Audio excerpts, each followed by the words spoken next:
You are nothing but a freeloader, Natalie, living in our house like you own the place.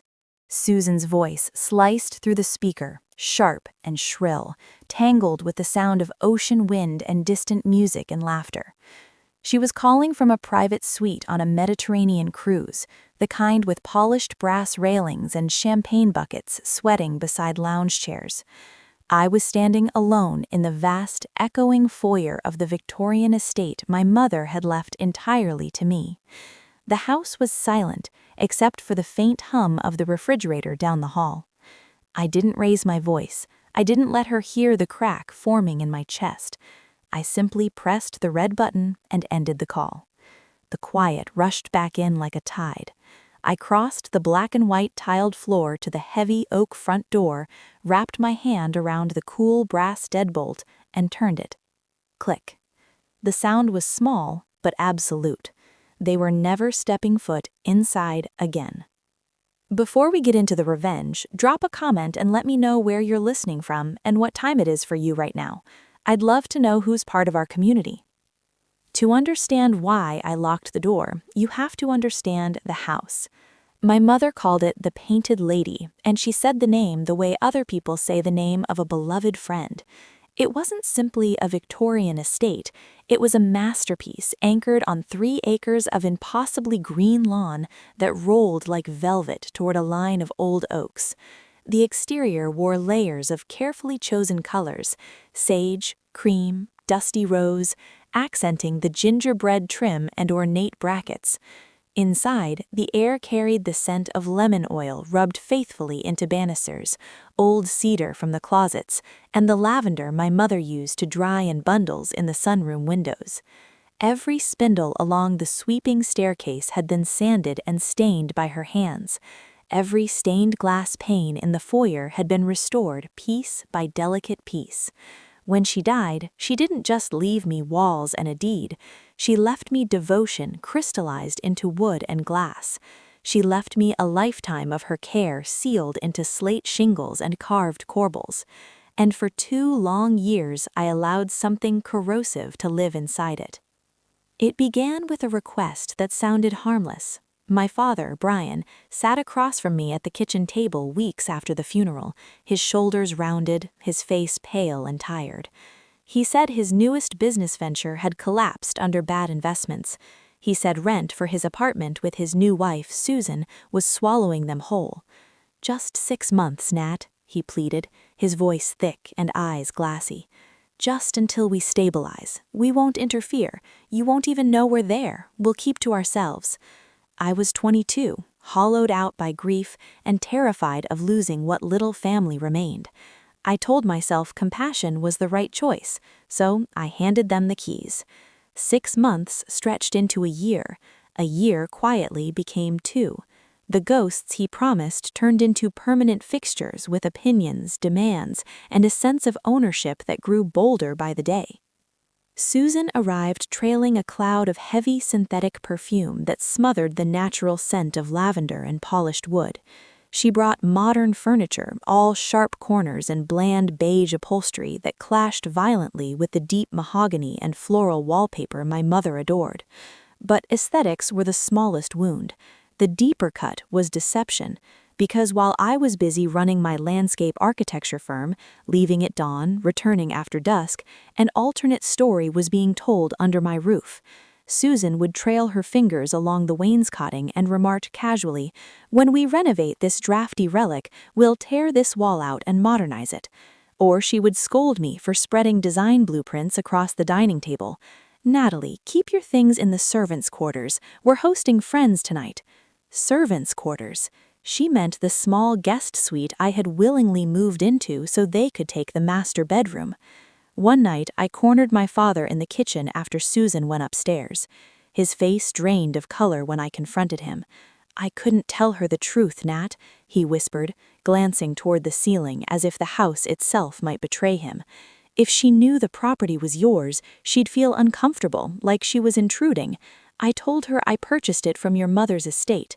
I told her you were staying here temporarily, helping out as a caretaker until you found something of your own." The words left me numb. He had rewritten reality to soothe his marriage. He had erased my ownership and demoted me to a background character in my inheritance. "You need to fix this," I said.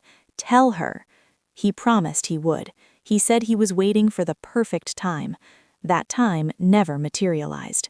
Instead, I slowly faded into the role they assigned me. I handled maintenance issues. I trimmed hedges, replaced broken pipes, paid insurance and taxes. Susan critiqued the wallpaper and spoke of open-concept renovations. She looked at my mother's life's work and saw outdated inconvenience. She looked at me and saw something in her way. And I told myself that keeping peace with my father justified swallowing humiliation. I convinced myself harmony was worth self-erasure. People later asked how I allowed it, how a capable, educated woman who oversees multi-million-dollar commercial landscape projects could shrink so small inside her own home. The explanation isn't dramatic, it's gradual. There's an old theory about a frog in water. Drop it into boiling water and it leaps out immediately. Place it in lukewarm water and slowly raise the temperature, it adapts. It expends all its energy adjusting, normalizing, rationalizing. By the time the water truly boils, it's too drained to escape. That was me. There was no violent takeover, there were increments. The first week, Susan relocated my mother's crystal vase from the mantel to a dark cabinet because it didn't suit her aesthetic. I swallowed the sting and told myself it was trivial. Then she claimed my garage space for her SUV because of her so-called bad knees. I knew she attended high-energy fitness classes weekly, but I surrendered the space anyway and began parking on the street, dragging heavy equipment through rain and mud. I labeled it compromise. Then my stepsister Kelsey decided she required a content studio.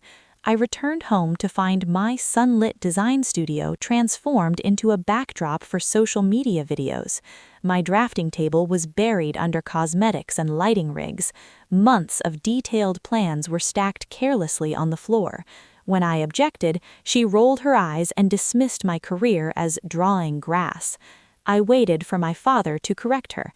Instead, he suggested I relocate to the basement. "It's quieter, Nat, less distraction." That was when the simmer turned to a low boil.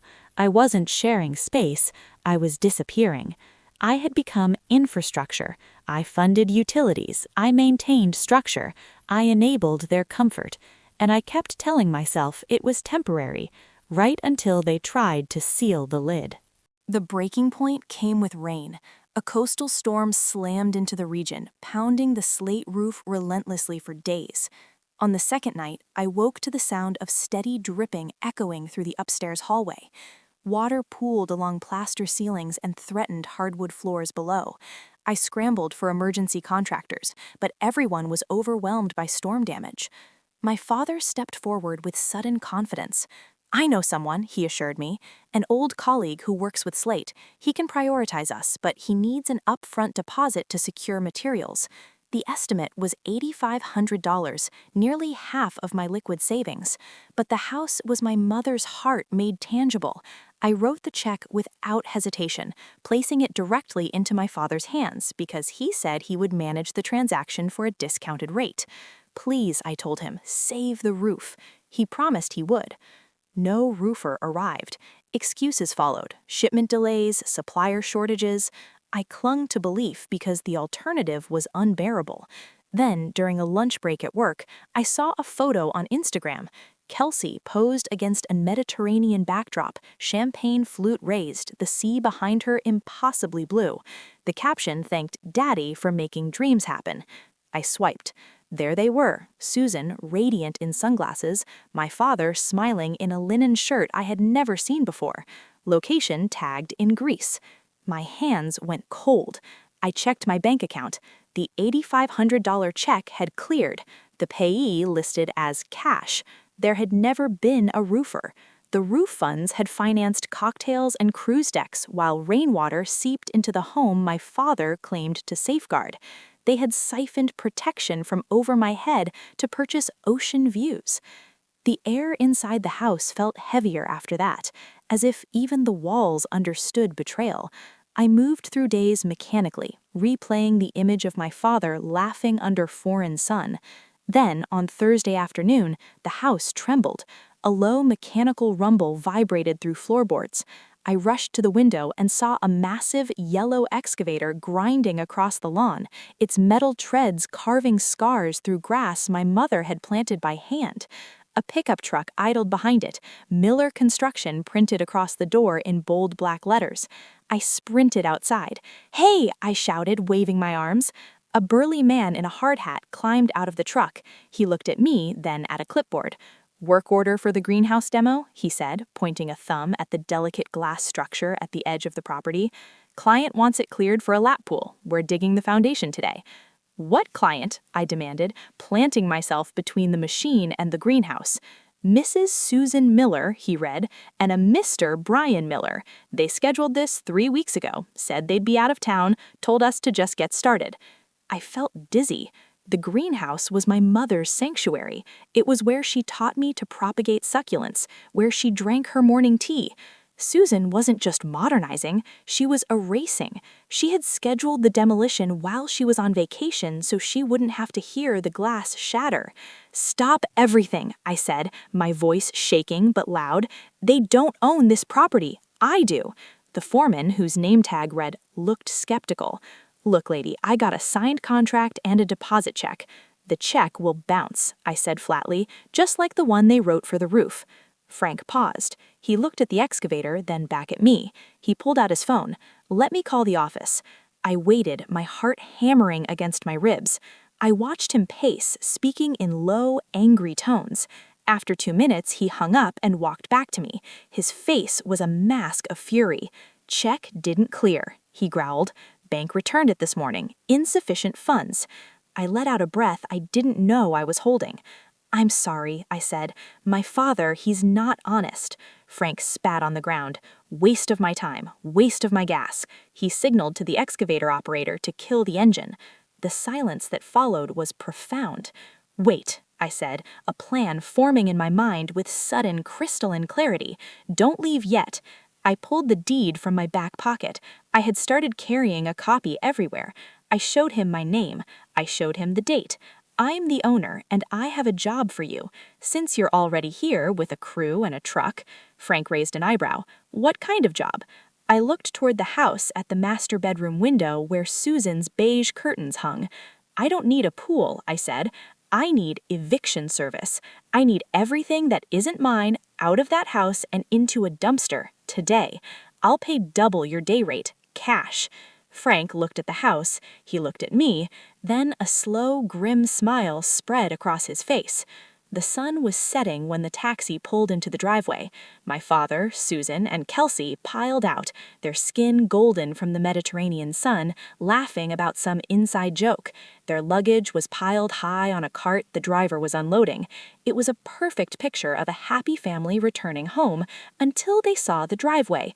Their belongings, Susan's beige sofas, the massive TV, Kelsey's ring lights, my father's golf clubs, were neatly stacked in a massive orange dumpster sitting right in front of the garage. It looked like a modern art installation titled "The Consequences of Greed." They froze. Susan was the first to react. She didn't look at the dumpster. She looked at the front door where I was standing. The locks had been changed 3 hours ago. "What is this?" she shrieked, marching up the walkway. "What are our furniture doing in the trash? Have you lost your mind?" "I'm renovating," I said calmly, leaning against the doorframe. I decided the invasive species had to go. "Open this door right now," she screamed, reaching for the handle. It was locked. She pounded on the wood. "Brian, do something! She's locked us out!" My father looked pale beneath his tan. He stared at the dumpster, then at me. "Natalie," he said, his voice trembling, "let's be reasonable. We can talk about this inside." "No," I said, "because you don't live here anymore."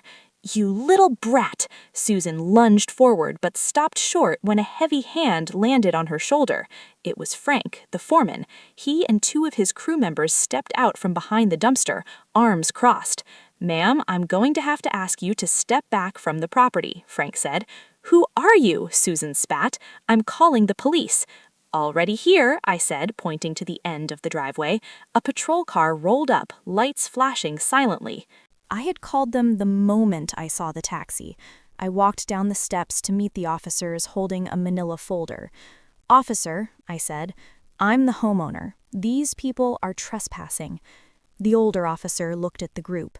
"Is this true?" he asked. My father. "It's complicated," my father stammered. "It's a family dispute. I'm her father. We live here." "Do you have a lease?" the officer asked. "No, but is your name on the deed?" My father looked at Susan. He looked at me. He looked at the ground. "No," he whispered. Susan gasped. She whirled on him. "What did you say?" "He said no," I answered for him. "He never owned this house, Susan. He lied to you." The color drained from Susan's face. She looked at the house, the grand Victorian estate she thought was her trophy, and then she looked at her husband. The realization hit her. She wasn't the lady of the manor. She was the guest of the girl she'd treated like a servant. "And just so we're clear," I continued, my voice cutting through the evening air like a knife, "you called me a freeloader. You said I was living in your house. But the truth is, you're the parasite. You attached yourself to my life, drained my resources, and convinced yourself you were the host. Well, the host is done feeding you." I handed the officer the deed and the trespass notice. "I want them removed," I said. "Now." Susan started screaming incoherent, rage-filled sounds about her rights, about my ingratitude. The officers stepped in, guiding them away from the porch. Kelsey was crying, clutching her phone like a lifeline. My father just stood there, a hollow man in a linen shirt, watching his lies crumble. I didn't feel triumph. I didn't feel joy. I felt a profound, quiet clarity. As the police escorted them to the edge of the property and the taxi driver awkwardly began reloading their luggage, I realized something. They had never really seen me. They had only seen what I could give them. And now that I had nothing left to give, they had nothing left to take. I turned back to the house. I walked inside and closed the heavy oak door. I turned the new deadbolt. Click. The sound was final.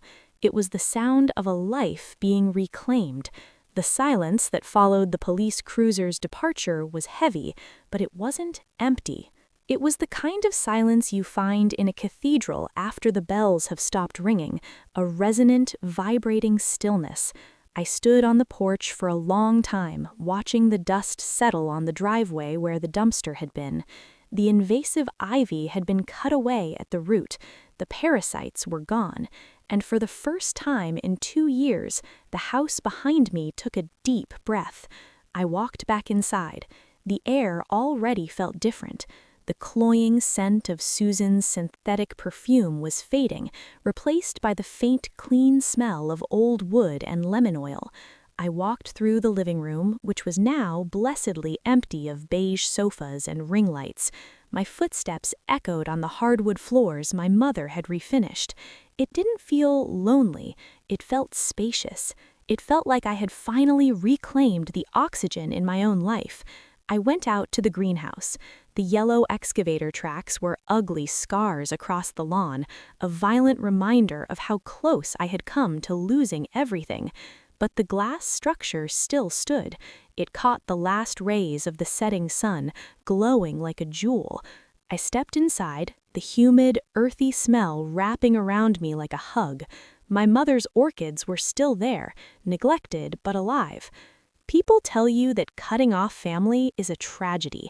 They tell you that you will feel a phantom limb, a gaping hole where those relationships used to be. They are wrong. Standing there, surrounded by the quiet hum of growing things, I realized a fundamental truth about the mathematics of life. Subtraction is actually addition. We are conditioned to believe that more is always better. More family, more people, more noise. But when I subtracted my father's lies, Susan's cruelty, and Kelsey's entitlement, my life didn't get smaller. It got infinitely bigger. The space that had been occupied by anxiety, by the constant need to defend my boundaries, by the exhaustion of walking on eggshells, was suddenly wide open, and in that opening, peace rushed in to fill the void. I hadn't lost a family. I had lost a liability. I had gained a sanctuary. Frank, the foreman, came back the next week. He didn't bring the excavator. He brought a crew of roofers, honest guys who specialized in historic slate. He refused to take a deposit. "You pay me when it's dry inside," he said, shaking my hand. We drank coffee on the porch while his team worked, and I realized that I had found more integrity in a stranger I hired to evict my family than I had ever found in the man who shared my DNA. I spent the next month restoring the house. I painted over the beige walls with colors my mother would have loved: deep greens, soft creams, vibrant blues. I parked my car in the garage, I moved my drafting table back into the sunroom, and every morning I woke up without a knot in my stomach. Yesterday, I planted a new bed of lavender in the greenhouse. As I dug my hands into the soil, I thought about the boiling frog. I thought about how easy it is to stay in the water until it kills you, just because you're afraid of the cold air outside the pot. But the air isn't cold, it's fresh, it's clean, and it's mine. If you've ever had to prune a toxic branch from your family tree to save your own peace, share this story. You are not alone. Sometimes you have to burn the bridge to stop the enemy from crossing, and sometimes the most beautiful gardens grow in the quiet that comes after the fire.